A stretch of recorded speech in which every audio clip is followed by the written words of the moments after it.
So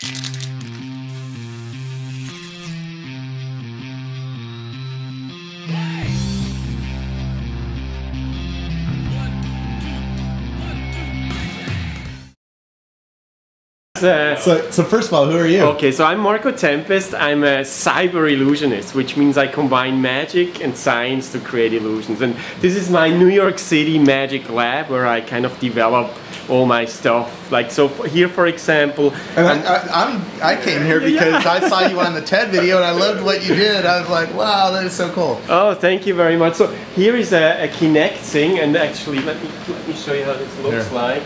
So everybody is doing stuff with the Kinect, and now it actually grabbed your skeleton. Yeah. So if you wanna step in the screen, so this is attaching particles to your hands. This is for so if you move your hands around like a superhero.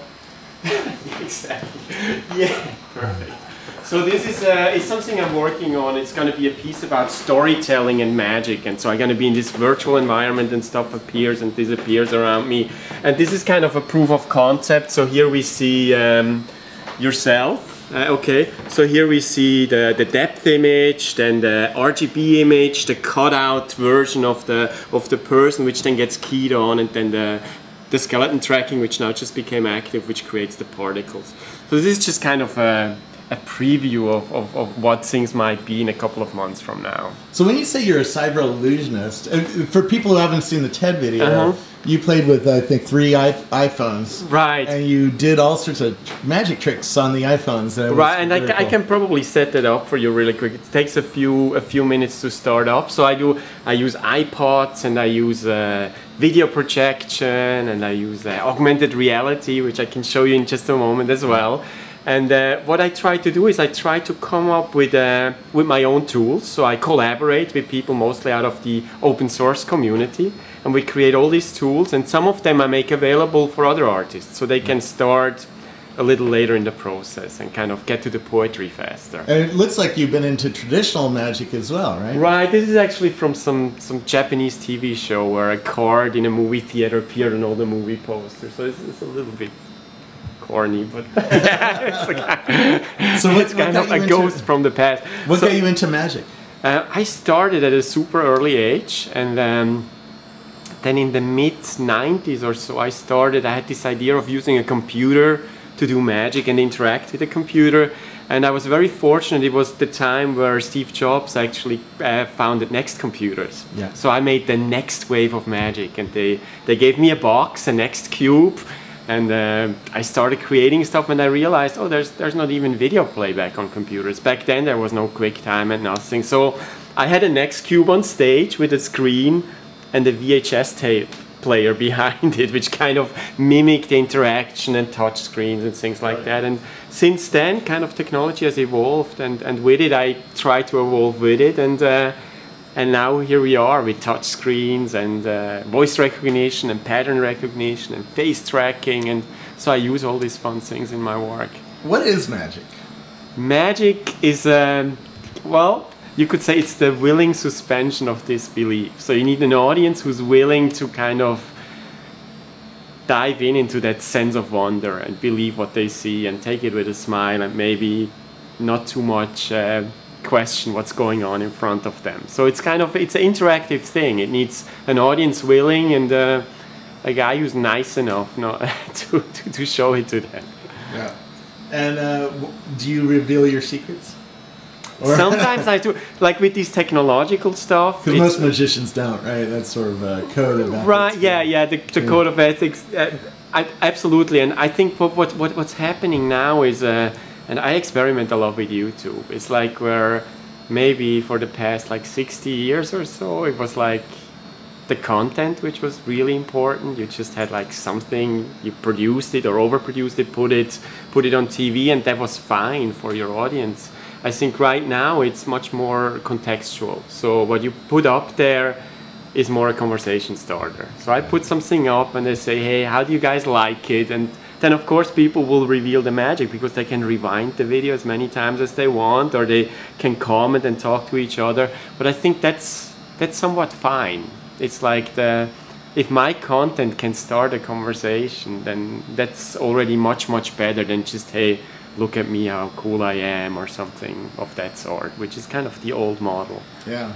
I always assumed that magicians were hackers, but hackers of our pattern recognizing system. Our brains are pattern recognition systems, right? We can look at a tree and instantly know it's a tree. The computer has to look at that for several minutes before it really knows it's a tree. Right. I say Edward de Bono argues that our brains are just pattern matching machines, and so the magician kind of leads people down a path, and everything looks very similar and everything is very, very ordinary, but there's like a veneer of disguise which covers all these like magic things we do when things look very normal. So the laziness of the brain by looking at stuff and looking for similarities helps magicians a lot. Yeah. But I don't think there is, like there's right now neuroscience and magic are like kind of have this marriage where magicians pretend to know everything about neuroscience and neuroscientists pretend to know everything about magic. I don't think neuroscience is all that far yet, and I don't think magicians really scientifically know what they're doing. It comes out of experience and here's one example. I heard that if your eye is moving from point A to point B, it actually is blind. And that's why magicians try to redirect your attention somewhere while they're doing a sleight of hand trick, right? Because they can do something with their hands, and while your eye is moving from here to here, it's a little bit blind, right? Yeah, absolutely. There's something, and there's also like something we call like big movements cover little movements. So let's say I have to do something and I don't want you to see it. While I do this, I just move my hand in a bigger motion, and the small movement will disappear. So bigger movements cover small movements. There's something called change blindness. There's some really cool videos online. There's this psychologist in the UK, Richard Wiseman, which does all this stuff, like with the invisible gorilla and things changing around him. And so there's a lot of very cool psychological stuff out there for people who are interested. Yeah. A lot of magic today is performance, right? Because it's girls on stage, entertainment, music, flame, fire, all the fun stuff that goes into a great performance, right? Right. Yeah, I think it's like at the end of the day, it is show business, and I think now for magicians these days, it's kind of they have to resituate themselves and see who they want to be, because at the end of the day, you really want to like this person on stage. So I don't know how likable or mass appeal there is for a guy wearing tails, or for a guy who has a wind machine and a smoke machine and stands there and strikes a pose, or how I think it's like the internet. Everything becomes more inclusive, more open, more close, so more normal. We stop dressing up and we dress down to reach our audience and engage them. So how do you start a magic trick? I mean, we've seen the TED video, so let's start with that. How did that start, and how did you get to the story that you told in that video? Well, in the TED video, I made this piece of software which synchronizes videos across multiple screens of mobile devices, and maybe I could start this up really quick. So that was the most fascinating thing I've seen. Well done. So the idea was that there's this piece of software which might help artists to create stuff with videos, because playing multiple screens can be very expensive. So the easiest way to do it is have an iPod and connect it to a TV screen. So I created this piece of software. It's called Multivid. It's available for free at the App Store, and people can synchronize videos or use it for presentations. And it does some fancy stuff. It does like endpoint behaviors in playlists, so you can have loop things and stuff moves around. So I wanted to show something. I wanted to show how this could be used in a performance environment. So let me start this up really quick. So basically what it is there's an can I show these? Yeah, sure. So there's a controller which just discovered these 4 devices, 1, 2, 3, 4, and I can now start video synchronized on all devices. So they pretend to be iPods now, but actually this is a video frame. And here's my little teleprompter which tells me what comes next. And here's the smiley face which kind of tells me chill out, have fun with it. Don't be nervous because this is kind of there's a lot of stuff going on. So I can start this, and it's basically, it's not really set up with all the props, but it's I can show the beginning. It's a story about deception. So there's very little magic in it, and it starts like this. I can say, well, one of my favorite magicians. Okay, let's do deception. One of my favorite magicians is Carl Germain. He had this wonderful trick where a rose bush would bloom right in front of your eyes. But it was his production of a butterfly that was the most beautiful. And then here, with a little bit of magic, a real butterfly appears in the stage version. So here will be a butterfly, which is now invisible. Now, when he was asked about magic and magicians, he said this. Magic is the only honest profession. A magician promises to deceive you, and he does. And so it continues on and on. So that was kind of an experiment on how to use this, and actually to kind of go away from doing a big magic trick. So there are no iPods disappearing or swarms of butterflies, or it's really kind of about the layer of the story, of talking about deception and what it means to people, and, you know, is lying good or bad? Is there a good way of lying? Or these kind of questions. So like a conversation starter. Yep. And then, of course, I want to have it more technical, so now I made this touch screen thing where when I move the screens around on them, they look cooler, right? So this is kind of not really sure yet how this will look like, so it's just like playing around with visual quality. So this could be a really nice way to kind of accentuate, and then maybe have graphics from below. And then maybe there's a projector which projects onto my hand. So there's Now the TED video was just one video all the way through, and it didn't react to your touch, or did it? It didn't react to my touch. Yeah. It did in the beginning, but then I was so concerned with like being at TED with like a gazillion Wi-Fi networks. So I was just worried that I might have communication problems. So I kept it simple and kind of mimed through the piece. Yeah. I can show you something which is very interactive in But your hands are very fast. We watched it again last night, and you were right on time. So that took some practice. Yeah, I took a little bit of practice. Let me show you this. So this is kind of the hard work and magic that you don't see on stage, right? So this is kind of hundreds of hours of this practice. is kind of the opposite of a self-working system. So what this does is there's an infrared camera on the floor there with a projector which can track this canvas. So the video image sticks on the canvas. You see there's a video image which moves around, and also have kind of a right follow there on the spot. screen. So I see. Yep. And then I can do things like, for example, I can draw on it, and then I can like explode whatever I draw into particles and have them go to somewhere happier. That's insane. And it's a little and there's a drawing system as well, so I can draw something. You're gonna ruin everybody's TED Talk. That's what you're gonna Look at this. I forgot the floor. Let me. So this is kind of a digital storytelling tool. Hello. Hey. Come over here. And then it reacts to like to movements and such. Hey. Come over here. Oh, that is awesome. So this is kind of, it's very modular again. It has like a 2D particle engine. You can load objects so they look like holograms and stick to the front when you move the canvas. And you can draw not only free but also into masks. So here's a little mask I can draw into. And then it has like the usual things which magicians love to use. Okay, come over here.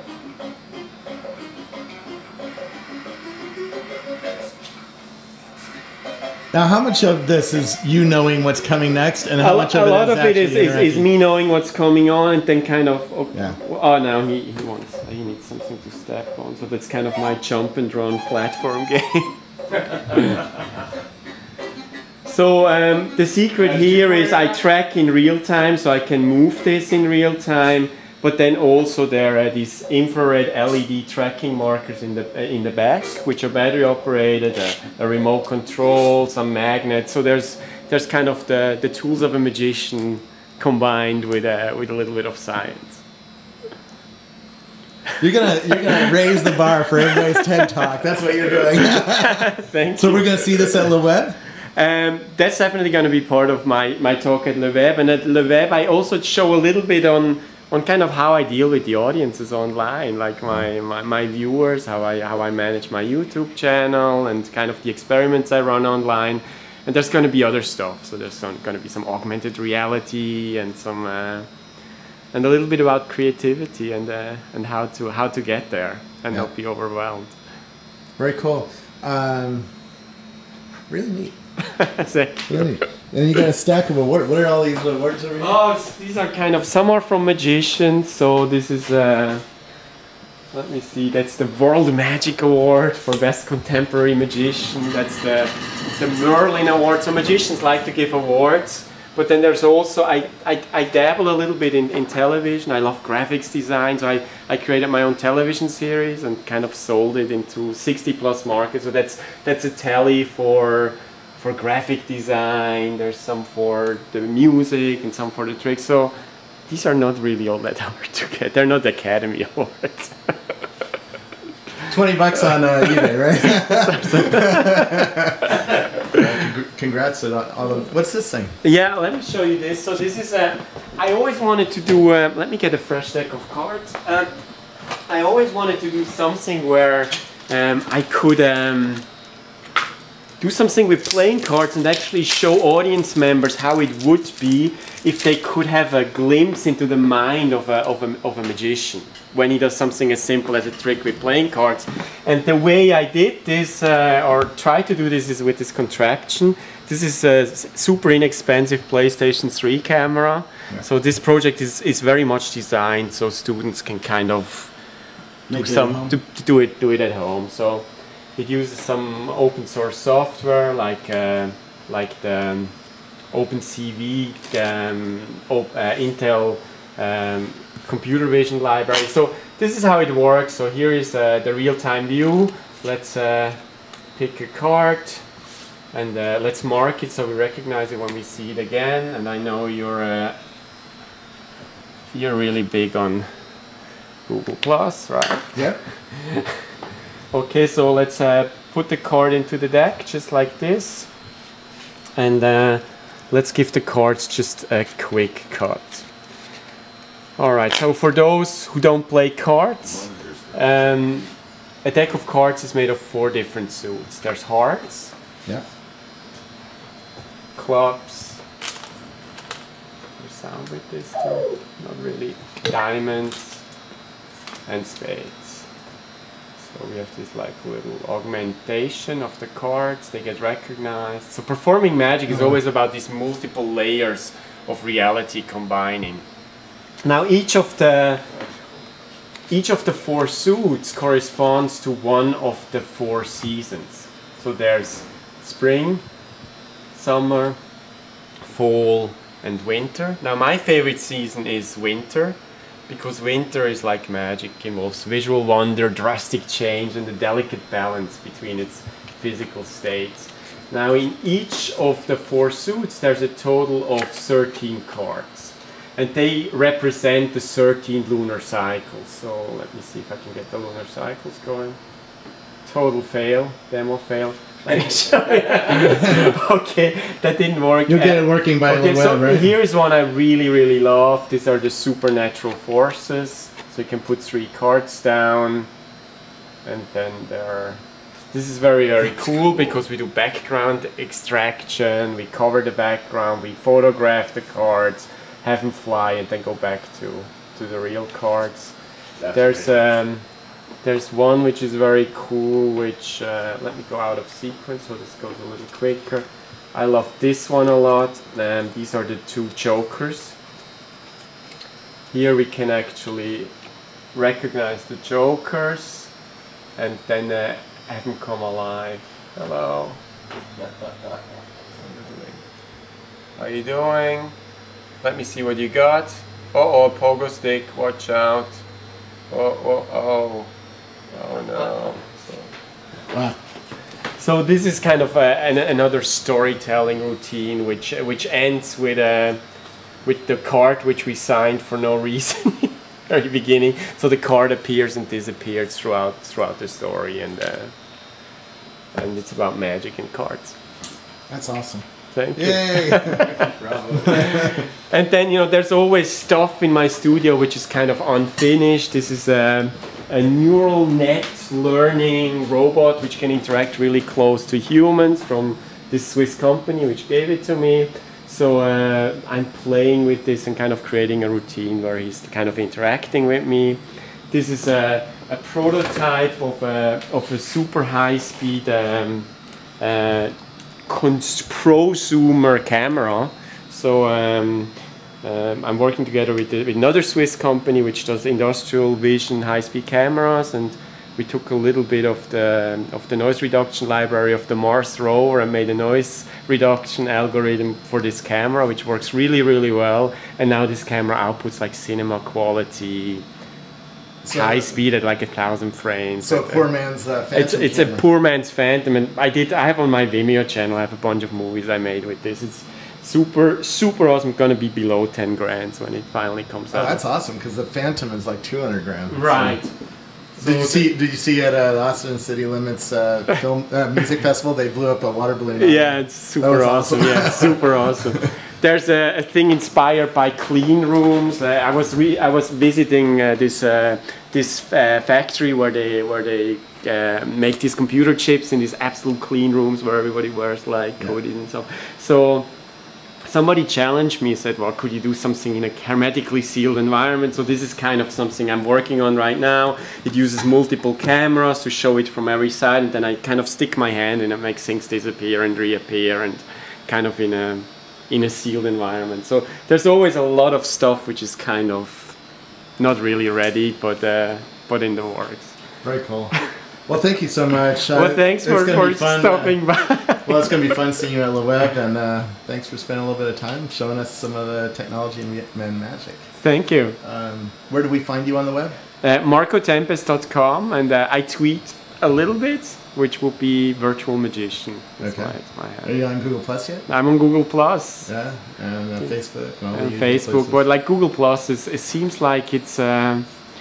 I like the quality of discussions going on there. It seems like people say a little more than I'm hungry, or I'm landing in Boston, or oh wow, this looks cool. So the engagement is just really, really amazing. I think what's happening on Google Plus. So I think we're all gonna eventually.